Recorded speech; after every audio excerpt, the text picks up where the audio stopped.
se llama Imágenes Diagnósticas. Buenas tardes, muchas gracias, Alexandra.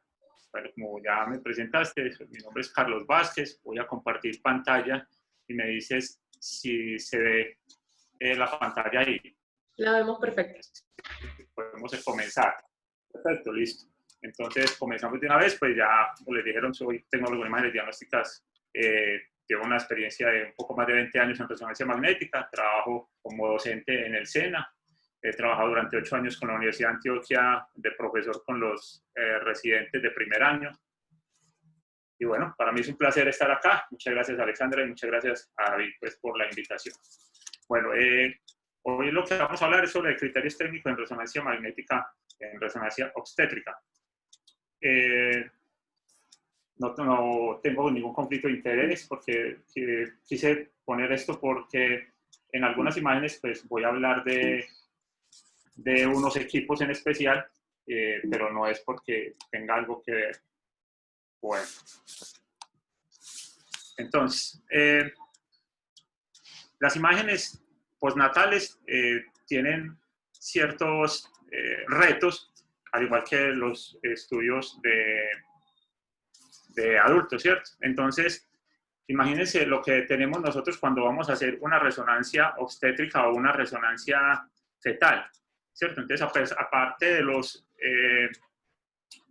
obstáculos que tenemos con su madre, que puede ser la claustrofobia, la incomodidad, pues también vamos a tener algunos retos con el feto, porque el feto no vamos a tener la forma de decirle que se quede quieto o de amarrarlo o de sujetarlo como hacemos en tomografía o algo que podemos envolverlo dentro de su misma cobijita y hacerle la tomografía. Entonces en resonancia es un poco más difícil este tipo de estudios.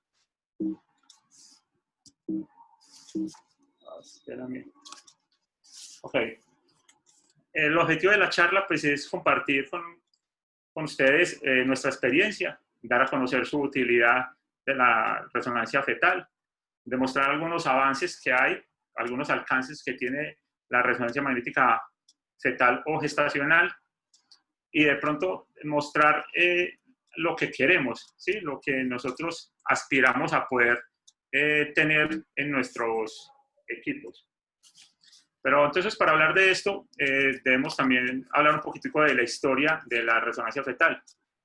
Entonces nos encontramos que en 1983 se hizo la primera resonancia que no era fetal como tal, sino gestacional, porque a la madre se le estaba sospechando un acretismo placentario. El acretismo, para las personas que de pronto no saben, les digo que es cuando la placenta se empieza a pegar al útero. ¿Listo? En 1985 ya las resonancias fetales empezaron a aumentar, pero solamente era un 1%, del 85 al 2000 solo subió como el 1%. Realmente eran muy pocas las resonancias fetales que se hacían por la dificultad, porque las secuencias eran muy largas, entonces los estudios quedaban muy movidos y era difícil hacerlo, ¿cierto? Luego, en el 1990, empezaron a salir las secuencias rápidas, las single shot. Entonces, esto hizo que de pronto fuera un poco más fácil hacer este tipo de estudios. Entonces, fueron incrementando un poco más. En el 2001, se empezaron a hacer unas pruebas en fetos de cerdos. Cogían un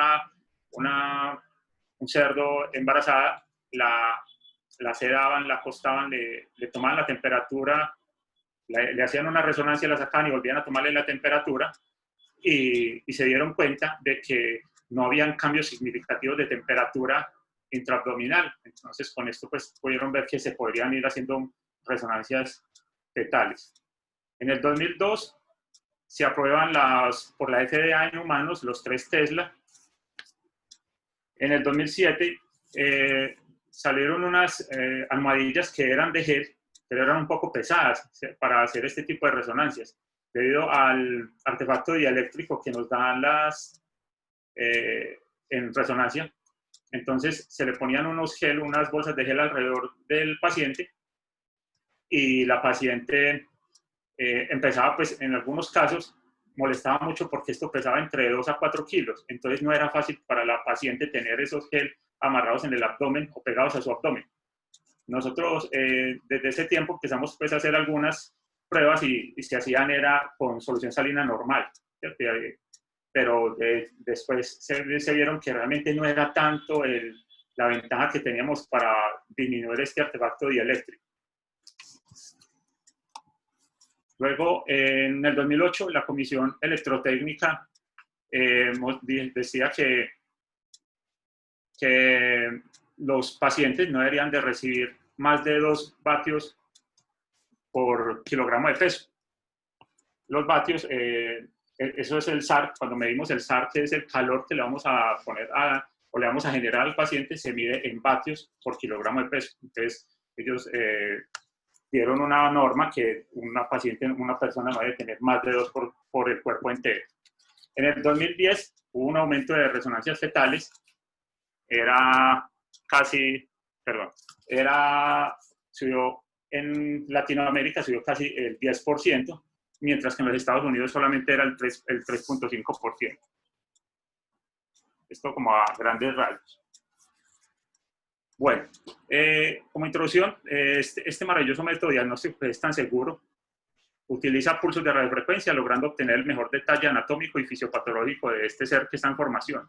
Cuando pongo en comillas el seguro, es porque la resonancia es muy segura, pero en buenas manos, o en manos que saben qué es lo que están haciendo. ¿Por qué? Porque los estudios de madres gestantes deben tener unos cuidados, además de los cuidados que se deben de tener siempre en resonancia magnética, aparte del efecto proyectil.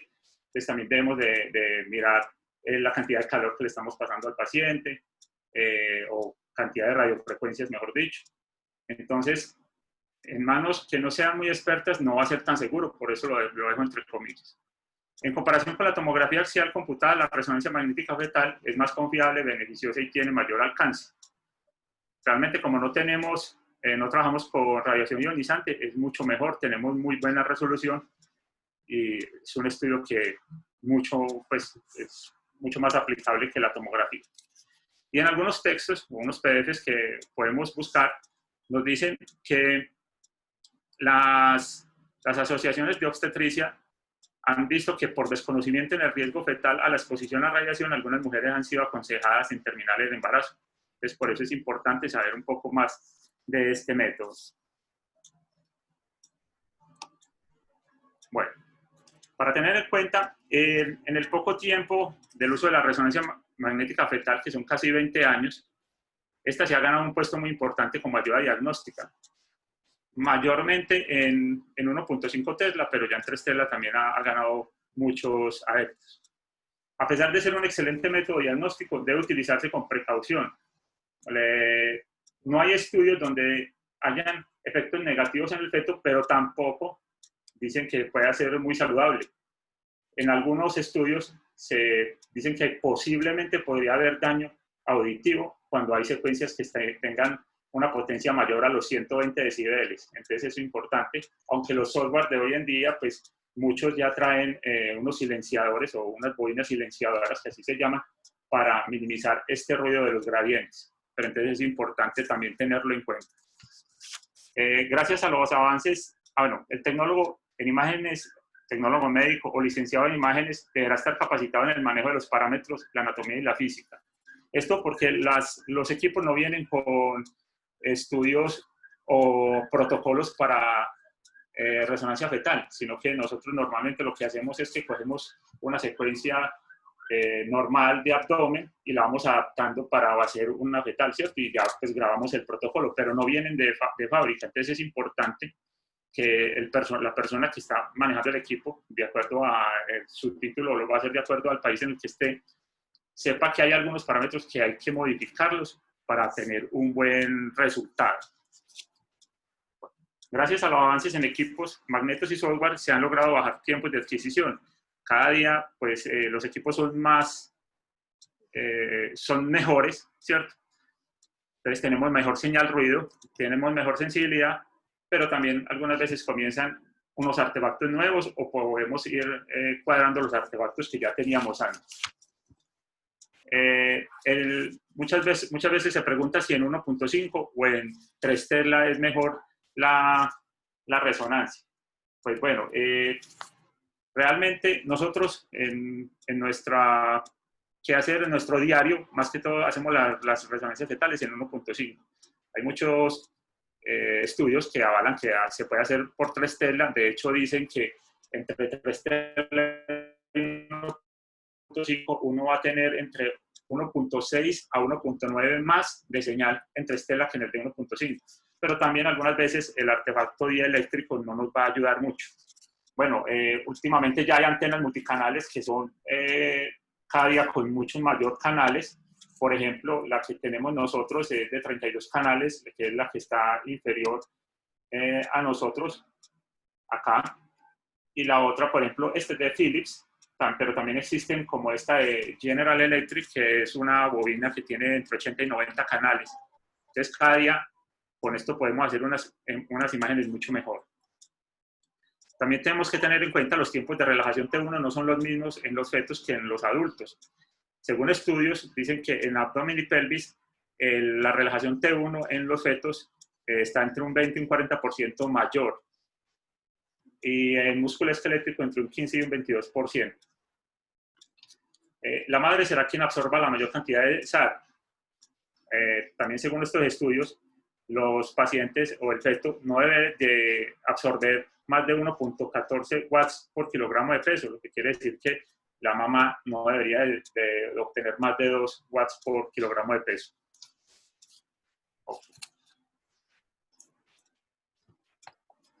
Bueno, la utilidad de la ecografía. Para poder hablar de resonancia fetal o por qué se hace, tenemos que saber que la ecografía pues, es la piedra angular en imágenes diagnósticas fetales, ¿cierto? El ultrasonido o ultrasonografía. ¿Por qué? Porque tiene bajo costo. Realmente una ecografía es bastante barata, por así decirlo.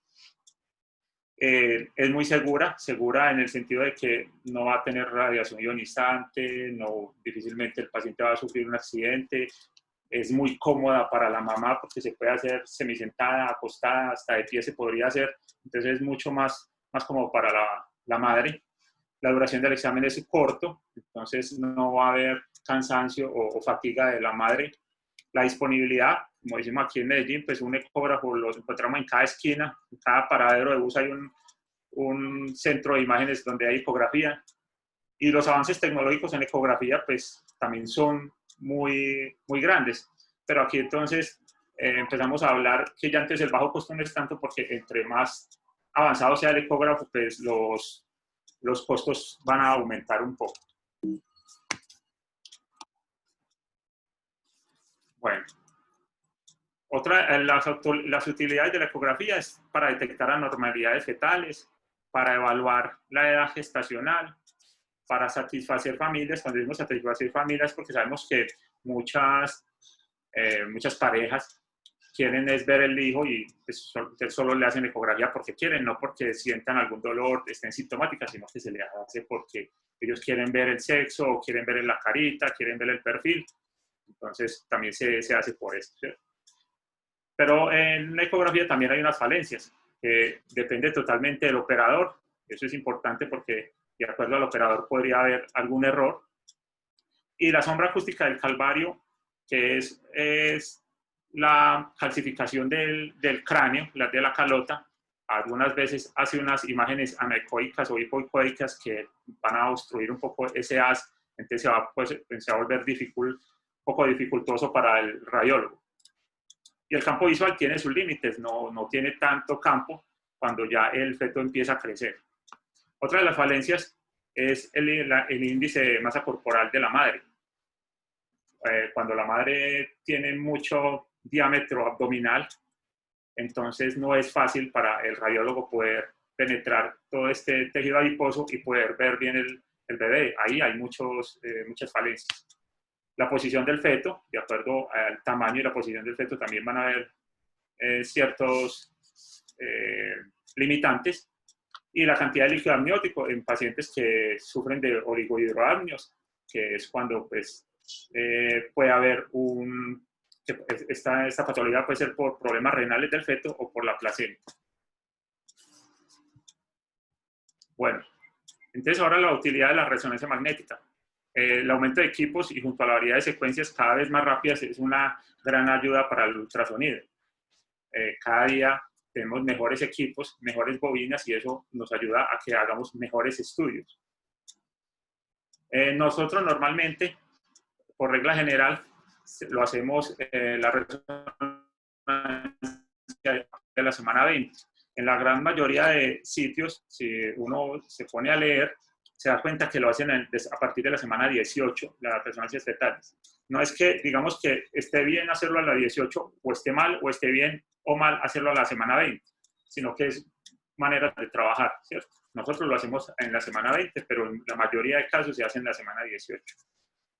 Adicionalmente, lo que solo era utilizado para la evaluación del sistema nervioso central, ahora se realiza en tórax, corazón, pared abdominal, sistema geniturinario, gastrointestinal y placenta y útero, que no son el caso de hoy porque estamos hablando de resonancia magnética fetal, no gestacional como tal o no de la madre.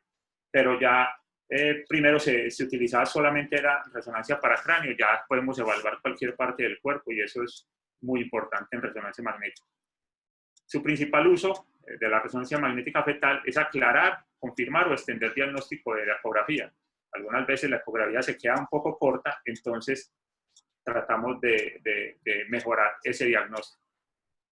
También se hace para la caracterización tisular. Sabemos que resonancia magnética es excelente para poder caracterizar cualquier tejido. Otra utilidad es que el feto entero se ve en una sola imagen, podemos verlo absolutamente como lo estamos viendo aquí en esta secuencia Balance, que es sagital de la mamá pero coronal del bebé. Mejora a medida que avanza la edad gestacional, eso sí es importante en resonancia magnética, entre más avance la edad gestacional, mucho mejor va a ser la imagen, mucho mejor para nosotros hacerlo, mucho más fácil porque el bebé tiene menos espacio donde se va a mover, entonces va a ser mucho más fácil poder tener los planos que necesitamos.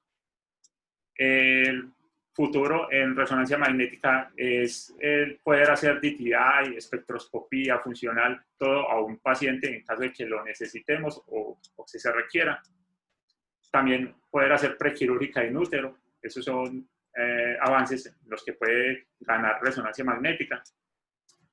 Así como les decía que nosotros trabajamos o hacemos las resonancias a partir de la semana 20 del feto, se dice que por debajo de 20 semanas la resonancia puede tener unas falencias y no va a tener tanto uso, ¿cierto? A diferencia del ultrasonido, que es mucho mejor en las primeras semanas de gestación.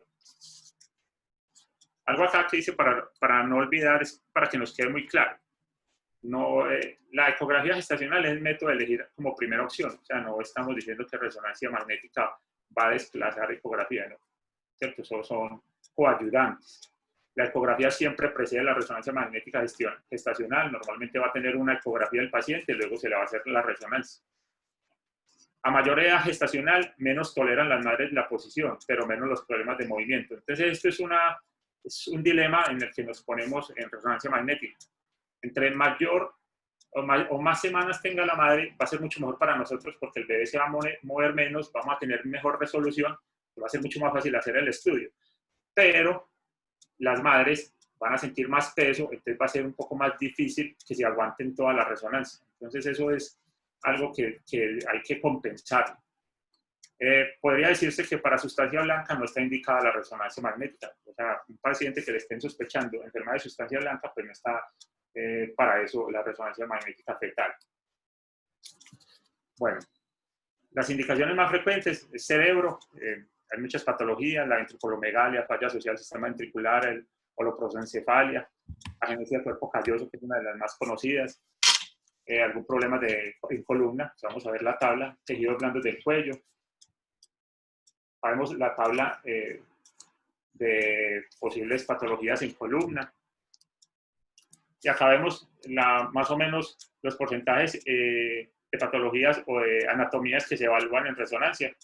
Principalmente el sistema nervioso central todavía sigue siendo pues como nuestro mejor diagnóstico, nuestro mejor estudio para muchas personas, pero podemos evaluar cualquier patología o cualquier parte del cuerpo. En menos frecuentes, pues como veíamos en la imagen, está el tracto gastrointestinal para ver malformaciones, atresia o estenosis. las malformaciones o tumores de cara en efecto facial, el tórax, abdomen para herniaciones, son poco los estudios que se envían para eso. Okay. Esta imagen, pues, para recordar personas que son visuales, como soy yo, para que recordemos que se puede evaluar casi que toda la totalidad del FED. Estos son estudios que avalan lo que yo estoy diciendo sobre la gran mayoría de estudios que se pueden hacer y las patologías. Las anomalías más frecuentes, entonces, están las malformaciones congénitas, las hemorragias, la encefalopatía hipoxiquisquémica, los tumores o malformaciones vasculares y el disrafismo espinal. Bueno, entonces, ¿qué riesgos fetales hay en la exposición al campo magnético? Entonces, se dice, exposición a un campo magnético estático, puede haber migración, proliferación y diferenciación. Esto en casos hipotéticos de que las células que estén en formación se desplacen. Esos son estudios que se han hecho, pero como les dije la palabra, es hipotético. Realmente no se ha podido demostrar que esto pase, pero podría llegar a pasar. En cuanto a los pulsos de radiofrecuencia, el calentamiento tisular, que sí existe, entonces hay que tener mucho cuidado con esto. La variación de los gradientes en el campo magnético, como les decía al principio de la charla, el alto sonido, puede haber daño auditivo, entonces se debe de tratar de usar secuencias que estén por debajo de los 110 decibeles, porque según los estudios, la mamá va a atenuar más o menos el 30% de ese sonido, o sea que al bebé le van a llegar entre 70 80 decibeles. La idea es que no vayan a llegar a los 90. Según los estudios, no deben de las secuencias pasar de 90 decibeles. Pero como les digo, ya la gran mayoría de equipos traen software que son especializados en imágenes o en secuencias, pues, con sonido bajo.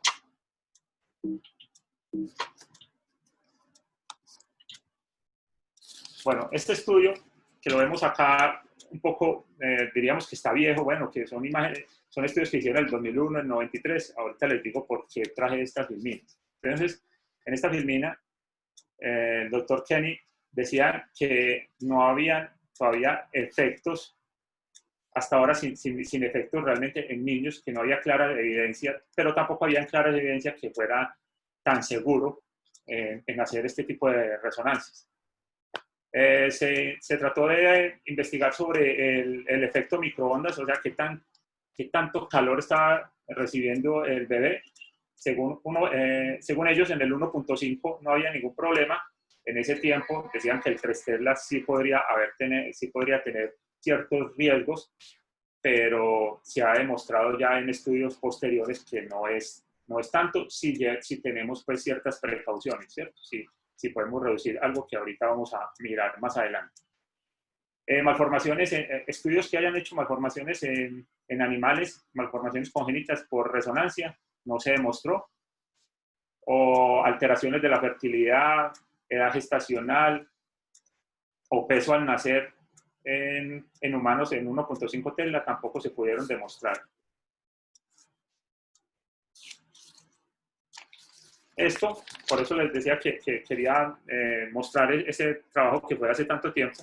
Este trabajo también salió en el 2015 y avalaba exactamente lo mismo que les acabo de decir. O sea que realmente seguimos trabajando de esa manera. Y acá un comparativo de lo que podemos ver de las ventajas y desventajas que tienen la ultrasonografía y la resonancia magnética. En los dos tipos de estudios podemos tener imágenes multiplanares. El campo de vista en resonancia es mucho más amplio, mucho más fácil de ver cualquier patología. El contraste en los tejidos es mucho mejor en resonancia magnética. La obesidad de la madre no es problema para la resonancia. El oligohidroamnios, no hay problemas si tiene falta de líquido la paciente. La posición frontal tampoco hay problema para resonancia magnética. La resolución es mucho más alta en resonancia magnética. pero ya en los movimientos fetales sí tenemos ciertas falencias, o sea, como les decía, en las primeras semanas de embarazo es mucho más difícil porque el feto se va a estar moviendo más. La claustrofobia en la madre, que también es un problema para resonancia magnética, y el costo y pues la disponibilidad que hay de los resonadores comparados con los tomógrafos. Bueno, acá hay unos tipos de protocolos según los equipos, si es Philips, Siemens, GE o Siemens. Este es otro protocolo que utilizan en otro hospital. Y estos son los protocolos que nosotros utilizamos normalmente. Si es fetal para cráneo, si es solo fetal de alguna parte, de otra parte del cuerpo, o si es la placenta de la mamá. Acá se nos quitaron el otro protocolo. Bueno, acá, entonces vemos que hay muchos parámetros que el tecnólogo debe reconocer y debe manipular. Este es de un equipo Philips. Entonces vemos acá que el Revolution Control, que es el control de reenfoque del ángulo. La idea es siempre activarlo y tenerlo más o menos en 100, o inclusive en algunas secuencias T2 se puede bajar a 90. Esto nos va a bajar un poco el SAR que le vamos a elevar al paciente, o el calor que va a sentir pues la mamá y el feto. El Water Fat Shift también lo deberíamos de manipular y ponerlo en mínimo. El PNS modo, o sea, los modos de movimientos periféricos, de nervios periféricos, también ponerlo en lo mínimo. Los gradientes, tenerlos en default o ponerlos regular. Y el soft tone, que es una manera de que los gradientes suenen un poco menos, como les decía, uno de los software un poquito, inclusive más viejitos que hay, que es una manera de atenuar esos gradientes o ese ruido. De siempre activarlo para poder que el feto reciba menos ruido. Acá, pues unas tablas de absorción del SAR que podemos ver. Y bueno, entonces podemos empezar con el primer caso. Vamos a ver las imágenes. Entonces, este paciente lo enviaban por una malformación de Arnold-Chiari, que es un descenso de las amígdalas, y algunas veces viene con malformación neurovertebral. Este paciente lo hicimos en 3 Tesla porque necesitamos mayor resolución. Entonces acá vemos secuencias balance, tanto coronal como sagital, y vemos que hay un defecto no solo pues de los ventrículos un poco más grandes, como más líquidos se alcanzan a ver, sino que vemos acá en la unión cráneo-vertebral, vemos como muy amplio este canal, ¿cierto? Y acá lo vemos en coronal, que se ve muy amplio. Así ya son imágenes pues solamente para mirar los cuernos, las astas posteriores. Acá vemos un corte axial, donde vemos los ventrículos un poco dilatados. Aquí nuevamente secuencias balance, vemos unión cráneo-vertebral, pero vemos que la columna se encuentra bien, pero sí vemos que el cerebelo está prácticamente descendido en el agujero magno. Vemos acá un T2 axial, T2 balance, otro un balance axial y un balance axial del agujero magno, que lo vemos muy grande para hacer el de un feto. La conclusión de este paciente pues, salió con una malformación de Arnold-Chiari tipo 2 con descenso de las amígdalas cerebelosas por debajo del agujero magno acompañado de colpocefalia. El siguiente paciente ya era por colpocefalia como tal, un embarazo de 35 semanas. Este sí fue un estudio hecho en 1.5 Tesla. La colpocefalia es un crecimiento anormal de las astas posteriores occipitales de los ventrículos laterales. Acá vemos una secuencia T1, esta imagen la traje, muchas personas dirán, pero esta imagen está un poco con artefactos, y sí, tenemos artefactos dieléctricos acá, tenemos acá, pero la quise poner porque no todo es tan bueno como las presentaciones que uno hace, solamente las imágenes, y a mí me parece que es importante demostrar que no siempre sale lo que uno quiere, es muy difícil que todo salga perfecto, entonces por eso traje esta imagen T1, esta secuencia es T2 single shot. Vemos que las astas posteriores sí son más grandes, ¿cierto? Balance.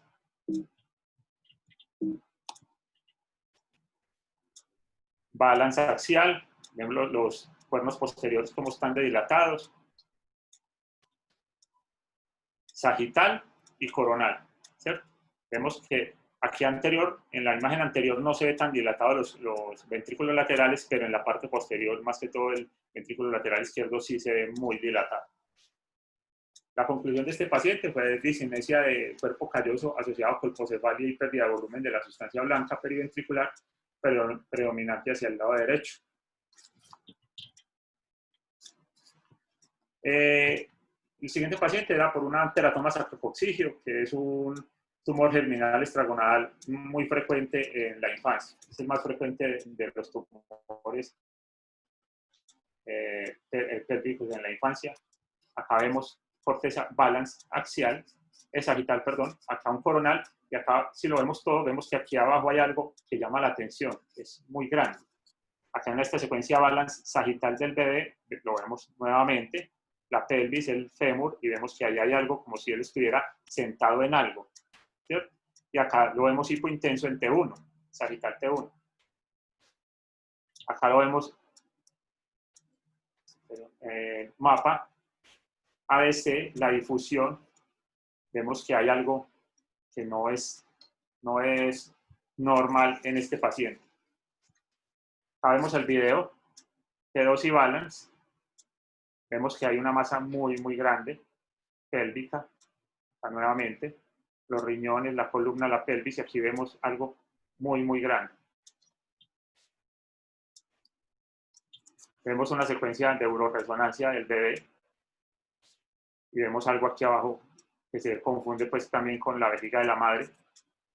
Acá, pero aquí sí vemos que la vejiga está en un lado, y aquí al lado de la vejiga de la madre, al lado donde está sentado el niño, vemos algo que llama la atención. La conclusión fue un teratoma sacrococcigio exofítico de aspecto pediculado de un diámetro mayor a los 76 milímetros, con componente predominante quístico, sin alteración de los genitales externos o internos femeninos.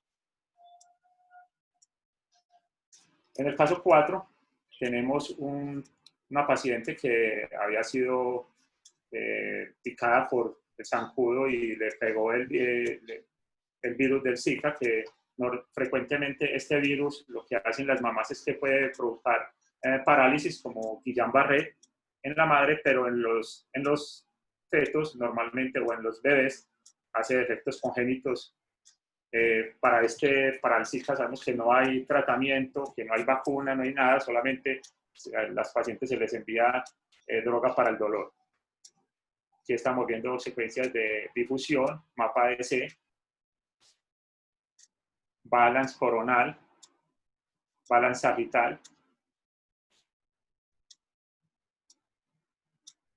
Como dice por ahí, pues cada quien ve lo que quiere ver. Pues aquí me llamó la atención esta imagen, voy a mostrarla.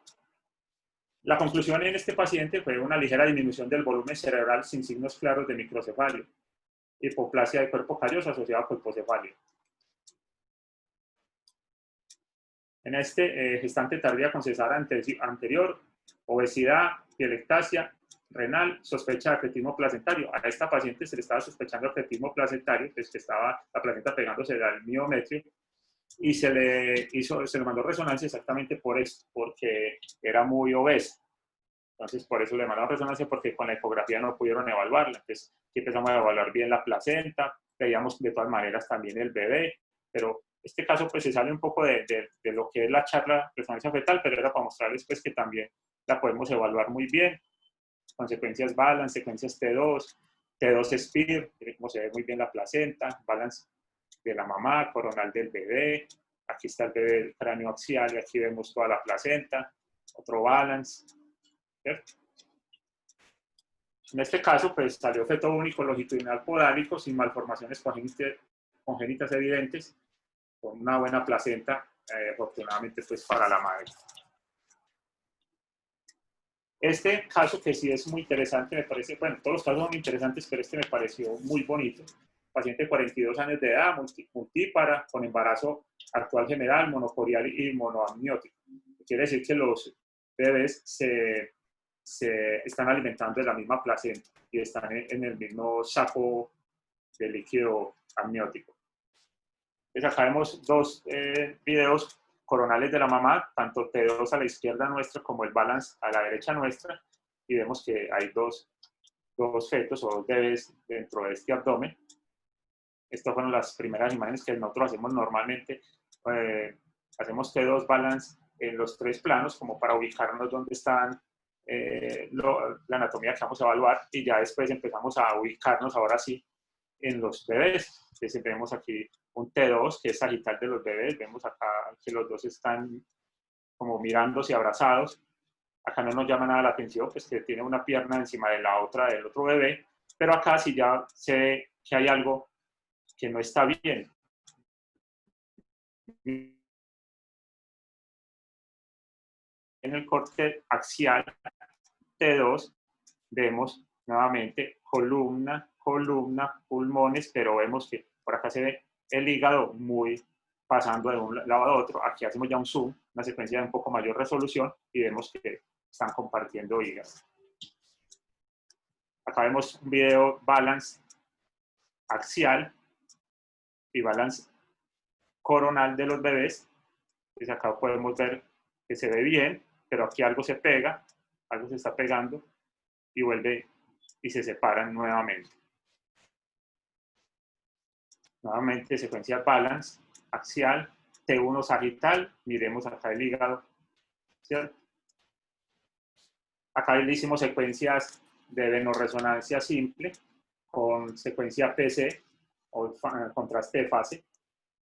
Vimos aquí al lado izquierdo los datos crudos y al lado derecho vemos el MIR. La conclusión fue: siameses onfalópagos con características descritas se encuentran unidos a través del gran istmo hepático, común para ambos hígados. No hay otros sitios aparentes de uniones. Normalmente, este tipo de unión, la gran mayoría de pacientes que tienen unión de hígado, pues también el 33% de los pacientes presentan fusión external, y sobreviven de estos pacientes cuando los separan el 55%, pero desafortunadamente no fue el caso de estos pacientes, ellos no estaban dentro de esa estadística desafortunadamente. Bueno, acá hay otro caso bastante interesante, paciente de 39 años con 26 semanas de embarazo, ecografía que reporta lesión quística intracraneana, lo envían para aclarar el diagnóstico, vemos acá T1 axial, difusión, B800 y mapa de C. Vemos que nos llama algo la atención grande atrás, que es de características quísticas, T2 y balance sagital, grande. Vemos T2 y balance coronal, cómo desplaza la línea media. La conclusión de este paciente: lesión isointensa líquido-cefalorraquídeo que ocupa el hemisferio cerebral izquierdo, ocupando gran parte de la región occipital parietal. Este otro caso, bastante interesante porque tengo la historia clínica del paciente. Entonces, se sospechaban pues ya aneurisma de la vena de Galeno visto por ecografía, pero querían estar seguros. Hicimos secuencias localizadoras y ya en la localizadora sagital de la mamá, coronal del bebé, pues ya veíamos aquí algo que llamaba la atención. Acá también ya veíamos una dilatación. Aquí vemos T1 axial, difusión, balance sagital, balance axial, balance sagital y balance coronal. Vemos que llama la atención algo hipointenso, muy grande. Le hicimos secuencias angiográficas PC sin contraste. Este es el MIR y estos son los datos crudos, y vemos un gran aneurisma de la vena de Galeno. Hicimos secuencia balance de alta resolución. ¿Sí? Este grano es por resolución, no por falta de señal, sino por mucha resolución que tenemos. Acá le hicimos la secuencia un MIR, difusión, mapa de C, seguimos viendo este coso. Acá una reconstrucción en Osiris, en un programa que es de internet, que es gratis para Mac. Una secuencia balance que hicimos, y aquí vemos cómo el bebé está tomando su líquido amniótico. Tenemos secuencia balance, PC, otro balance sagital. Acá vemos un 3D reconstruido en el equipo. Y la conclusión, pues, fue un aneurisma de Galeno. Pero entonces lo bueno de este caso, pues lo bonito que nos tocó, fue que le pudimos hacer. Volvieron a mandarnos el paciente. Ya este fue en el primer caso, en la primera resonancia fetal fue en el 2013, esta ya fue en el 2014. sea que ya había nacido el bebé, ya tenía unos cuantos meses, entonces ya tenemos mejor resolución, ya podíamos evaluar mejor el aneurisma, entonces ya tenemos T2, T1, difusión, mapa. Acá sí hicimos una secuencia 3D, aquí vemos los MIPS, miramos volumen rendering de ese tiempo de vuelo o time on flight, que tenemos el TOF, tenemos el aneurisma, ya podíamos evaluarlo mucho mejor. La difusión, datos crudos del tiempo de vuelo, un PC axial o un contraste de fase, pues un survey, T2 coronal de muy buena resolución, anatómicos de un contraste de fase, T1 simple y T1 con gadolinio. Vemos cómo capta de gadolinio. Vemos que tiene como un alto flujo ahí. Tiempo de vuelo, contraste de fase, un volumen rendering de la carita. El paciente nos vuelve en el 2016, 2 años después, por lo del aneurisma de la vena de Galeno. Ya aquí vemos paciente postquirúrgico, algo que ya se podría esperar cuando hay ese tipo de cirugías. Vemos algo que nos llama la atención, como algo si es hiperintenso en T1, sin gadolinio es porque tiene algo de sangrado, o hiperintenso en T2. Aquí ya está hiperintenso en T1, pero este ya es secuencia con gadolinio.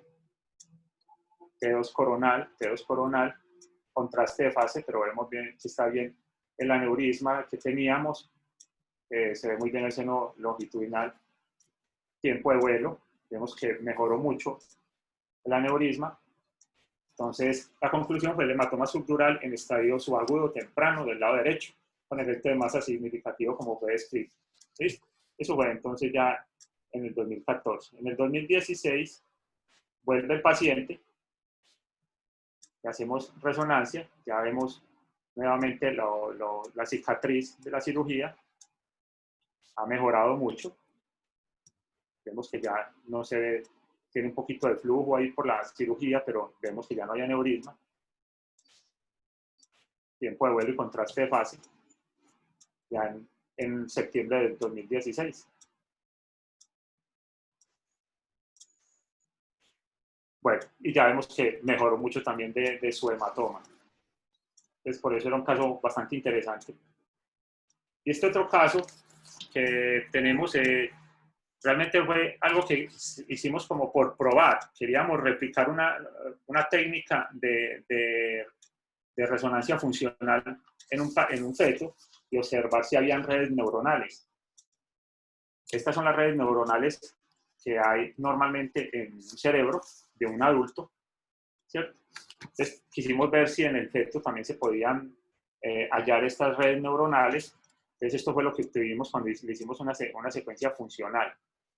Pero vemos que hay mucho movimiento. Entonces, tuvimos bastantes dificultades porque el bebé estaba pequeño. Esto es lo normal que uno vería, toda su actividad en más o menos a 0.02 Hz, pero aquí vemos que estaban por encima de los 2 Hz y que hay mucho movimiento.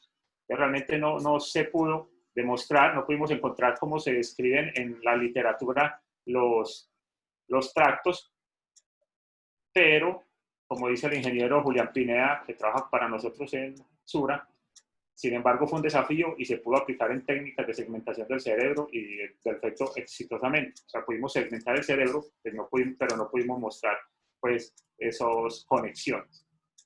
Otra cosa que hay que hablar un poco antes de finalizar nuestra charla es el uso del gadolinio, si se debe o no usar. Entonces, todos los estudios que hay pues han dicho que no hay efecto mutagénico o teratogénico en administraciones inadvertidas en el primer trimestre de embarazo. O sea, mamás que estaban embarazadas y no sabían y se hacen resonancia ellas mismas porque tengan cefalea, porque tengan algún tumor, les hacen resonancia, les ponen gadolinio y después se dan cuenta que están embarazadas. No se ha demostrado que a esas personas, sin saber que no estaban embarazadas, les haya habido un problema o un defecto mutagénico en los fetos. En estudios in vitro que se han hecho e in vivo en animales con elevadas, pero muy elevadas concentraciones, se han reportado pérdidas fetales en ratas o retardo en el desarrollo, pero han sido ya una sobredosis de gadolinio. En otros estudios se han evidenciado anormalidades viscerales esqueléticas en conejos. Luego han sido estudios en animales pero en fetos, en administraciones de gadolinio inadvertidas, pues no se ha demostrado nada. Se dice, en algunos estudios han salido que solo el 0.1% de la dosis de gadolinio está presente en el feto a las 4 horas después del estudio, y que solo se ven unas trazas a las 24 horas después y que casi es indetectable a las 48 horas. Eso en algunos estudios. Pero en el 2009 salió un estudio donde decían que podrían, después de 24 horas, aparecer algunas partículas microscópicas en el cerebro del bebé. Entonces, como no hay estudios o no avalen el uso de gadolinio, pues el gadolinio queda como a criterio médico y ya esencial. Entonces, siempre que sea necesario para el diagnóstico, siempre se va a mirar su costo de beneficio, si se inyecta o no. Nosotros hemos hecho con gadolinio muy pocos, pero yo creo que si acaso el 2% de las fetales que hemos hecho, pero sí se ha hecho. La FDA considera el gadolinio en categoría C, que quiere decir que en animales no han podido demostrar su inocuidad o que el efecto ha sido adverso, o sea, que no han podido demostrar que realmente no haga absolutamente nada en animales. Entonces, por eso está categorizado en categoría C. Muy importante siempre discutir con la madre del paciente o con su familia completa del uso de gadolinio, de lo que puede pasar, para estar muy tranquilos en el momento de inyectarlo. El consentimiento informado, como en cualquier resonancia, es muy importante porque con esto pues podemos evitarnos unas demandas o unas posibles demandas. Entonces siempre es muy importante. O sea, si en resonancia inclusive simple es importante el consentimiento informado, para una resonancia de rodilla, pues para una resonancia fetal se hace mucho más importante o más imperativo, por así decirlo. Algunos tips en el momento que vayan a hacer resonancia fetal es, entonces, si el paciente se encuentra en su último trimestre o la paciente, puede realizarse en decúbito lateral izquierdo. Nosotros también lo hemos hecho, algunas mamás que no pueden soportar, o lo que hacemos es que nos aguantan 15 minutos boca arriba, descansamos un poco y la acostamos decúbito lateral izquierdo otro cuánto tiempo. Mantener siempre encendido el aire del gantry para que evitar ese calentamiento en el feto, siempre mantener el gantry lo más aireado posible, no usar cobijas o mantas, y algunas veces, como llegamos a esos sitios de diagnóstico, son un poco fríos, como los hospitales, entonces hay que tratar de no cobijar a la paciente. Por eso hay que hablar mucho con ella y decirle, no te vamos a poner la manta por esto, porque necesitamos que tu abdomen no se caliente para no hacerle daño a tu bebé. Separar los cables con almohadillas en su defecto con sábanas. Todos los equipos de resonancia, ya tenga la marca que tenga, siempre van a traer unas almohadillas que nosotros los tecnólogos casi nunca los utilizamos para separar estos cables de posibles quemaduras a la piel del paciente. Entonces tratemos de usarlos, y si no los tenemos, pues mínimamente una sábana delgada para tampoco generarle calor.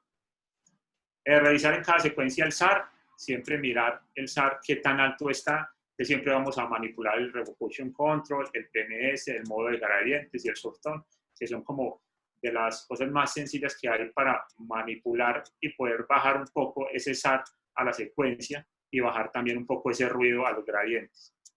Y el tiempo de duración por estudio es de 30 minutos. Lo normal es que sea en 30 minutos, máximo en casos extremos 40, pero nunca más de 40 minutos hacer una resonancia fetal. No dar ayuno prolongado a la madre, pero tampoco mucha ingesta. Entonces, es importantísimo que la madre, pues, nosotros lo que hacemos es le damos una aromática con una galleta para que el bebé no vaya a estar ni muy hambriento ni muy lleno. ¿Sí? Entonces es importante eso, porque si la mamá también está llena o está muy satisfecha, no nos va a colaborar con la posición. Y si tiene mucho ayuno, el bebé va a estar desesperado. Entonces es importante esto. Muy buena comunicación con la madre, como les explico, para poder una buena posición. Esta es la bibliografía para que si alguien está interesado en verificar los datos.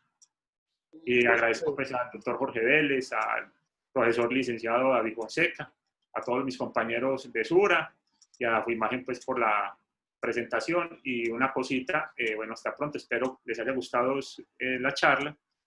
Estos son mis contactos, me pueden contactar si algo. Este canal apenas voy a comenzarlo con él en septiembre, el 1 de septiembre lo voy a abrir y aquí van a ver algunas charlas para que se unan. Muchas gracias. Bueno, muchas gracias, Carlos, por tu presentación. Estuvo muy, muy interesante. Hay algunas preguntas en el chat que si te las puedo hacer, tenemos unos minutitos. Si estás de acuerdo, las hacemos. Sí, claro. Un chico pregunta, dice usuario L, no sé cómo es tu nombre, dice, ¿dentro de qué márgenes se podría considerar una sobredosis de gadolinio en un estudio de imagen por resonancia magnética fetal? Perdóname que es que se me cortó cuando me estabas hablando que dentro de qué. Qué pena, Alexandra. No te preocupes. ¿Dentro de qué márgenes se podría considerar una sobredosis de gadolinio en un estudio de resonancia magnética fetal? No, como les decía, nosotros realmente el gadolinio solo lo que se necesite, pero márgenes sería pues, no ponerle la doble dosis a una paciente, eso sería ya una sobredosis.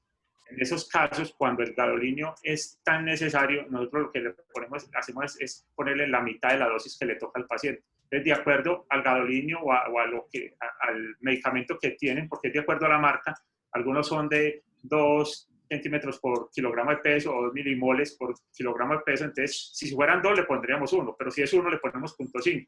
Es eso lo que hacemos, pues como para evitar una sobredosis. Hacemos la mitad de lo que le toque según la casa comercial. Vale, y Mauricio pregunta, ¿en qué momento de hacer la resonancia magnética, si la paciente sufre una contracción, qué podemos hacer? Nosotros lo que hacemos es, como para eso tenemos el timbre de llamado de la paciente, lo que hacemos es que le decimos que si en este momento le da una contracción, pues nos timbre para entrar y ayudarle pues, con la posición a que se calme. Por eso es importante este tipo de estudios hacerlos muy rápido, porque es que uno no sabe en qué momento la paciente va a tener una contracción o va a tener un calambre, porque también sabemos que las mujeres embarazadas sufren mucho de calambres en las piernas, y eso entonces haría que toque parar, sentar la paciente o acostarla de cúbito lateral. Entonces es muy importante eso, pero lo que hacemos es parar la secuencia, entrar, hablar con la paciente, mirar qué tiene. Si ella piensa que le pasa rápido y no necesita moverse, pues no la movemos, pero si toca moverla, toca quitar antena, y eso prácticamente es como volver a empezar, pero con estos pacientes es así, o sea, tenemos que tener mucho empatía con ellas porque sabemos que es un dolor bastante intenso que ellas están sintiendo. Bien, Carlos, ahora sí, bueno, damos por concluida tu conferencia, una vez más, de parte de la FUMAG Latinoamérica. Te damos las gracias. Por ahí está David. ¿Sí? Sí, hay una pregunta para Carlos del SAR. Sí, eso ya lo estaba leyendo acá. El SAR es la tasa de absorción específica absorbida. Eso es una tasa que la Comisión Electrotécnica creó desde años 2000 y pico, que es una forma de medir cuánta radiofrecuencia está absorbiendo un paciente, y se debe tratar de que si a un paciente, según el tejido, hay algunas, por ejemplo, cráneo es como de 1.5 watts por kilogramo de peso, pero la idea es que, si así sea una imagen corporal, que la paciente no tenga más de 2 watts por kilogramo de peso. Esa medida la traen los resonadores. Es eso, la tasa de absorción absorbida, es lo que quiere decir SAR. Vale, muchas gracias, Carlos. Les recuerdo a ustedes, muchachos, que en media hora sigue la otra conferencia. La otra conferencia es con el profesor David Fonseca, que nos va a hablar acerca de colangioresonancia. Que tengan buenas tardes y gracias, Carlos. No, gracias a ustedes. Una feliz tarde. Un abrazo, hermano. Felicitaciones por la charla excelente. Mi admiración y mi respeto para ti, como siempre. Excelente. Muchísimas gracias. Estés muy bien. Cuídate.